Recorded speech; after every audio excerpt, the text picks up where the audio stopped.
On Thursday, the Washington Post broke the story that an indigenous girl had died while in U.S. Border and Custom Protection custody the week before.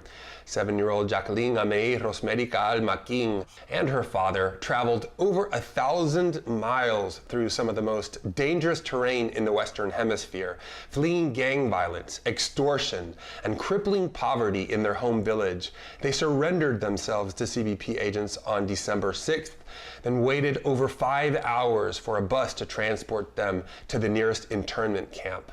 On the way there, she suffered convulsions. By the time emergency workers reached her, her body temperature was almost 106 degrees.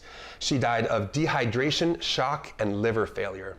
Naturally, the same pro-lifers who've been screaming that all lives matter are now, meh, her father should have made better choices.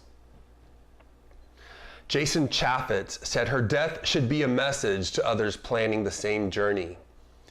Why don't we just hang her body at the border as a warning, like a bunch of thugs marking our territory? On Friday, Department of Homeland Security Secretary Kirstjen Nielsen said, "This family chose to cross illegally, like the Secretary's family chose to send her to private school. Just make better choices, refugees."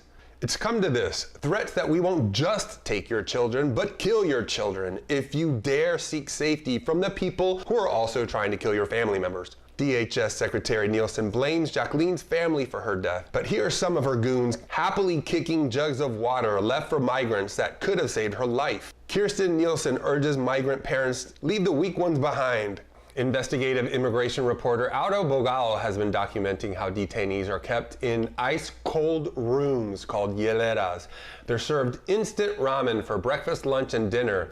They sleep on cold, hard floors, and border agents refuse to drink, cook with, or even bathe in the same contaminated waters given the detainees. This inhumane policy of tear gassing refugees and throwing their children in perreras was supposed to stop the flow of Central American immigration, but it's clearly not working, and 15,000 unaccompanied minors remain in CBP custody.